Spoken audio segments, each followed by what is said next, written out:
Bom, continuando, vamos falar sobre orçamento de mão de obra direta agora, né? Então, primeira coisa, para orçar mão de obra direta, o que é esse orçamento? É o tempo ou as horas diretamente despendidas no processo de produção, né? A gente pensa, né, naquela fábrica antiga, tem uma figura ali, né? Mas isso, hoje em dia tem tanto robô, né?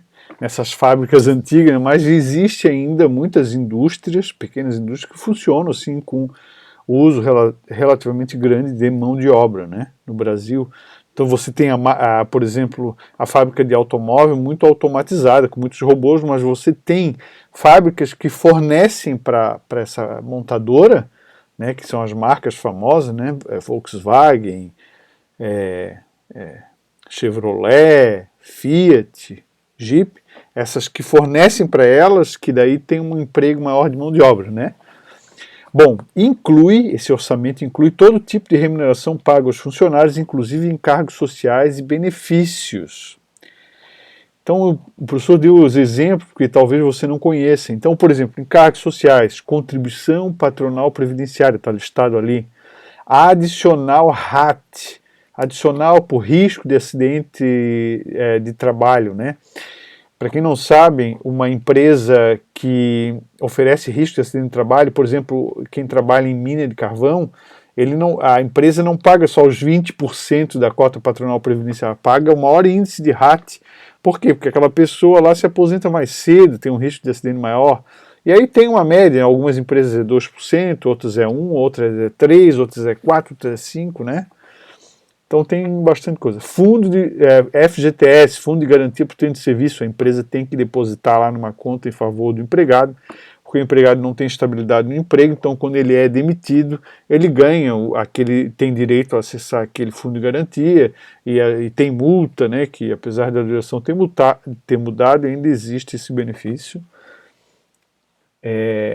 Na minha opinião, ainda bem que existe esse benefício, né, uma poupança para a pessoa, né, porque na área empresarial, às vezes, a pessoa quando tem lá uns 50 anos assim, ela às vezes, em muitas situações, é descartada da empresa porque é gente mais nova, com remunerações mais baixas, né, com produtividade alta e tal. Bom, outro encargo seriam as férias, né?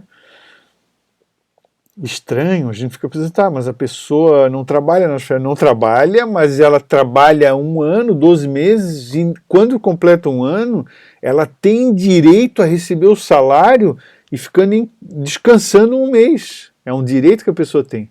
13º também, ela ganha todo mês. Quando ela trabalhou meio ano, ela tem direito a meio 13º e assim por diante. Então, é um encargo, a empresa deve considerar isso como um custo além de propriamente o salário hora associado à produção de bens e serviços.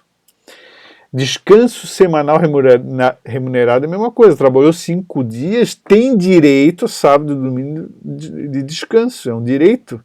Então, quando você contrata alguém e ela gasta dinheiro para que ele produza, você está remunerando o descanso semanal, né, dela também, né? Porque ela tem esse direito, né? Esses primeiros que eu falei, que estão aqui, né, nesse primeiro aqui, são os obrigatórios, né? A empresa arca igual sempre, né? Praticamente.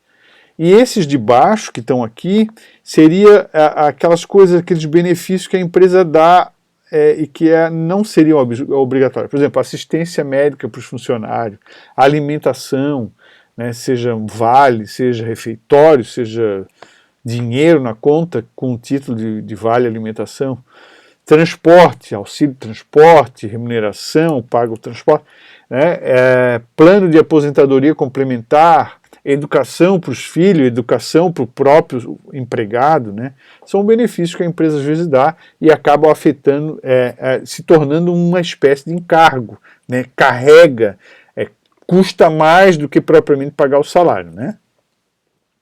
A gente já vai falar o percentual, é muito variável, depende de cada empresa, precisa estudar qual é a empresa, o que ela faz, qual é o ramo da atividade, se ela é enquadrada no simples ou não.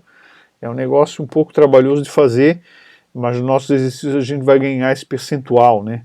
50%, 60% é o normal por aí, né? Em muitas empresas o custo da mão de obra direta é considerado variável, né? É variável porque, né, o custo direto é assim, quanto mais você aumentar a sua produção, em condições assim, passando uma régua no tempo, não é o ano passado, esse ano tem uma máquina que não tinha o ano passado, aí você não está analisando situações igualmente, você está diferenciando, colocando uma variável diferente. Sem considerar a variável diferente, sempre que você quer produzir mais, precisa de mais mão de obra direta, né? Então, na maioria das situações, mão de obra direta é considerada variável, aumenta em função de aumentos de produção. A remuneração líquida dessa mão de obra direta é a multiplicação das horas trabalhadas pelo salário hora, né?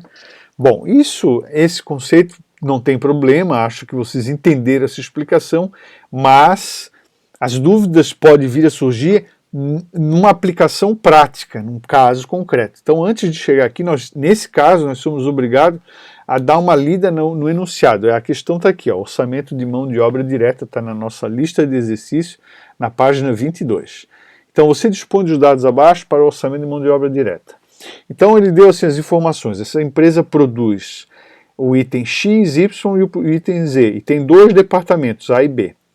Horas de mão de obra direta requerida para a fabricação de cada unidade de produto X. Quantas horas? 0,9 horas. Olha, não está escrito 90 minutos, está escrito 0,9 horas. E no B?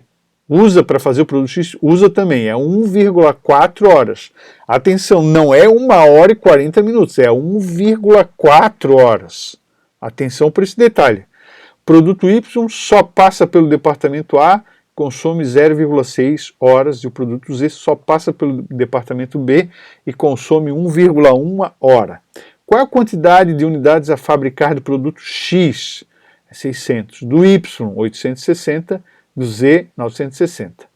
Essa informação de horas máquinas aqui não serve a nosso propósito agora neste momento.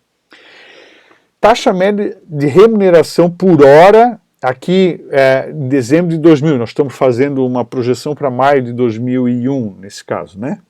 Então, o departamento A, o custo da mão de obra por hora é de 18, e no departamento B é de 20. Só que tem um detalhe, né? As empresas em geral, elas aplicam aquela revisão anual, aquele dissídio, né?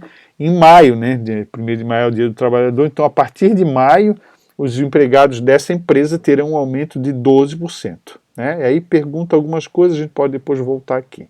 Então vamos lá nos nossos quadrinhos. Então eu traduzi aqui um primeiro quadrinho, explicando ou apresentando o valor do salário, do preço base da hora, né, ou a hora de trabalho da mão de obra direta no departamento A é 18, né, em dezembro de 2000, e 20 no departamento B.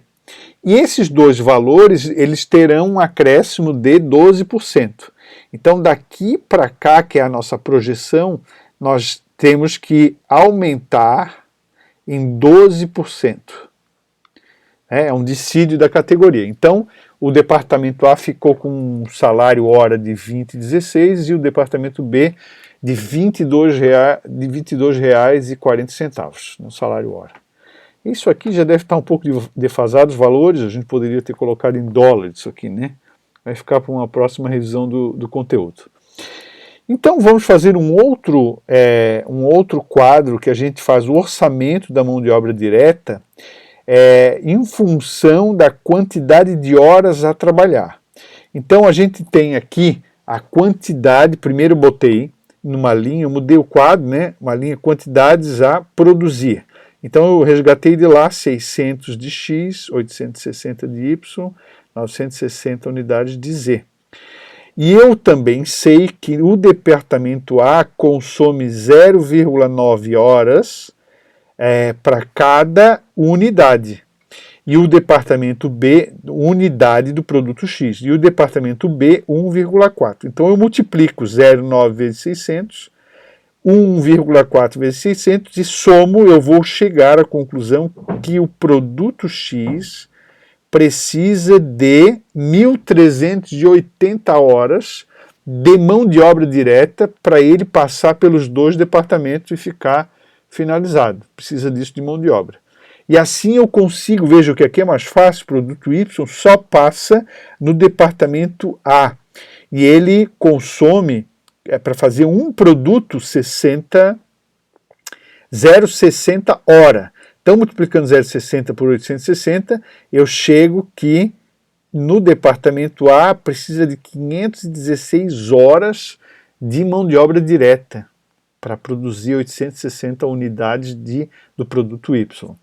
E aqui no caso do produto Z, eu tenho que esse produto Z só passa pelo departamento B e a gente precisa de 1,1 hora para produzir cada produto Z. Então eu multiplico 1,1 vezes 960 e chego à conclusão que preciso de 1.056 horas de mão de obra direta. Ou seja, se eu somar esses todos aqui, a empresa nos 2 departamentos, né, para produzir X, Y, Z, precisa de 2.952 horas. Né? E aqui dá até para eu fazer só o cálculo intermediário, eu preciso de 1.056 horas no departamento A e 1.896 horas no departamento B. Né? Vamos aqui melhorar um pouquinho, né? Aqui, né? Ou seja, com esses números eu consigo dimensionar quantas pessoas eu preciso no departamento A e no departamento B, pessoal. Então, quando alguém sai, quando tem excesso de gente, vejam que o começo do orçamento, eu medi, eu orcei a quantidade que eu queria vender, em função do estoque, a quantidade que eu tenho que produzir, em função, aí calculei matéria-prima e agora estou calculando mão de obra associada à quantidade a produzir. Está aqui demonstrado, né? E esse quadro que aparece só em quantidades de produto, aqui a gente daí multiplicando por esses valores aqui de cima, os mesmos dados aqui de baixo multiplicado pelos valores lá de cima, vai me fornecer o orçamento de mão de obra direta em valor financeiro. Custo da mão de obra orçado para maio de X1, 63.759. Então, se eu somar custo da mão de obra com o que a gente viu há pouco, que é o custo da matéria-prima, eu já tenho uma boa parte do custo do produto vendido. Vai faltar apenas o custo indireto de fabricação associado à fábrica. Para ir lá para DRE, lá aquela linha, receita bruta, deduções, receita líquida, custos, custo do produto vendido. É a soma desses 3 itens, matéria-prima, mão de obra direta e custos indiretos de fabricação. O que tem no custo indireto de fabricação? Tem mão de obra indireta, tem outros materiais, a gente vai até mostrar eles aí, tá? Bom, vamos ter que falar de mais um caso de mão de obra, um outro aspecto que é o cálculo dos encargos, né? Mas isso vai ser no próximo vídeo, que o tempo acabou.